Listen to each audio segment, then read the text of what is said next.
প্রিয় দর্শক শ্রোতাবিন্দু, আজ হাদিসে বর্ণিত একটি দোয়া আলোচনা করব।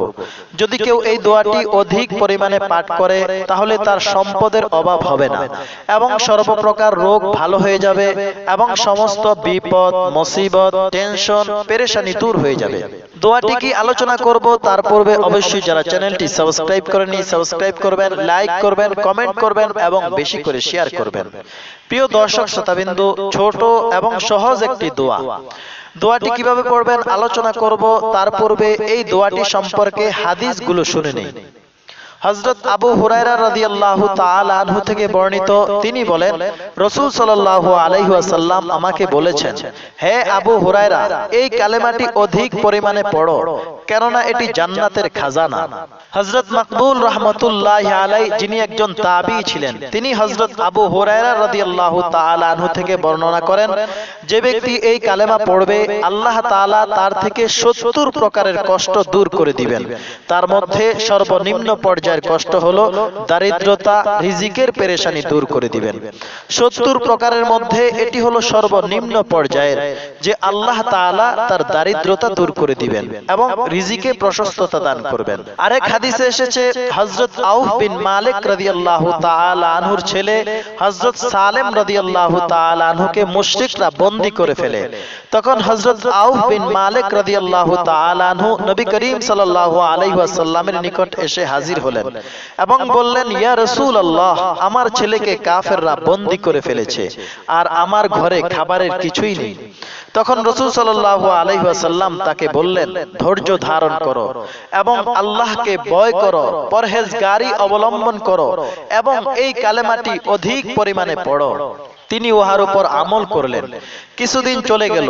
হঠাৎ করে একদিন তার ছেলে হযরত সালেম রাদিয়াল্লাহু তাআলা আনহু দরজার সামনে এসে হাজির, সাথে করে দুশমনের ১০০ উট নিয়ে এসেছে। অতঃপর হযরত আউফ বিন মালিক রাদিয়াল্লাহু তাআলা আনহু রাসূল সাল্লাল্লাহু আলাইহি ওয়াসাল্লামের নিকট আসলেন এবং ছেলের সংবাদ দিলেন এবং এটাও বললেন সে দুশমনের উট সাথে করে নিয়ে এসেছে। রাসূল সাল্লাল্লাহু আলাইহি ওয়াসাল্লাম বললেন, তোমার যা ইচ্ছা করো। অতঃপর আয়াত নাজিল হলো এবং যে আল্লাহকে ভয় করে আল্লাহ তাকে বের হওয়ার রাস্তা দেখিয়ে দেন এবং তাকে এমন জায়গা থেকে রিজিক দান করেন যা সে কল্পনাও করতে পারে না। হযরত আবু হুরায়রা রাদিয়াল্লাহু তাআলা আনহু থেকে আরেকটি বর্ণনা রয়েছে, রাসূল সাল্লাল্লাহু আলাইহি ওয়াসাল্লাম বলেন, এই দোয়াটি ৯৯টি রোগের ঔষধ। তার মধ্যে সর্বনিম্ন পর্যায়ের রোগ হলো চিন্তা, পেরেশানি। এই কালেমার বরকতে আল্লাহ তাআলা তার চিন্তা এবং পেরেশানি দূর করে দিবেন। প্রিয় দর্শক শ্রোতাবিন্দু, আমাদের শরীরে অনেক প্রকার রোগ রয়েছে যেগুলো ভিতরে ভিতরে থাকে, আমরা বুঝতে পারি না। এই কালেমার বরকতে আল্লাহ তাআলা তিনার হিকমত অনুযায়ী সে রোগ সমূহ দূর করে দিবেন। প্রিয় দর্শক শ্রোতাবিন্দু, সেই দোয়াটি কি? হযরত আবু হুরায়রা রাদিয়াল্লাহু তাআলা আনহু বলেন, আমাকে নবী করিম সাল্লাল্লাহু আলাইহি ওয়াসাল্লাম বলেন, হে আবু হুরায়রা, আমি কি তোমাকে এমন একটি কালেমা শিখাইব যেটি আরশের নিচে এবং জান্নাতের খাজানার মধ্য থেকে? সেই কালেমাটি হলো লা হাওলা ওয়ালা কুওয়াতা ইল্লা বিল্লাহ। আবার বলি, লা হাওলা ওয়ালা কুওয়াতা ইল্লা বিল্লাহ। অর্থাৎ গুনাহ থেকে বাঁচানেওয়ালা এবং ইবাদতের শক্তি দানকারী একমাত্র আল্লাহ তাআলা।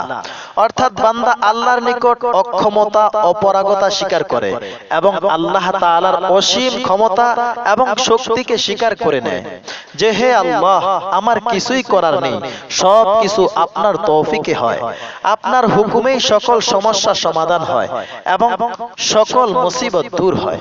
প্রিয় দর্শক শ্রোতাবিন্দু, এই দোয়াটি পড়লে আল্লাহ রাব্বুল আলামিন কেমন খুশি হন।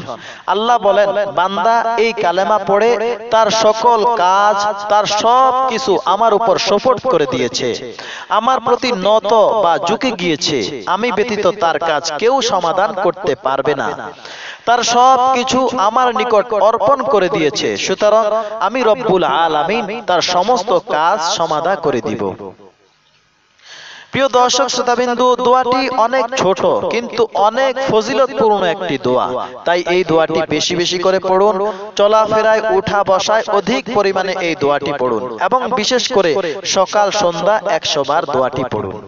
প্রিয় দর্শক শ্রোতাবিন্দু, আশা করি ভিডিওটি ভালো লেগেছে। ভিডিওটি যদি ভালো লেগে থাকে অবশ্যই লাইক করবেন, কমেন্ট করবেন এবং বেশি করে শেয়ার করবেন। আর অবশ্যই চ্যানেলটি সাবস্ক্রাইব করতে ভুলবেন না। আল্লাহ হাফেজ।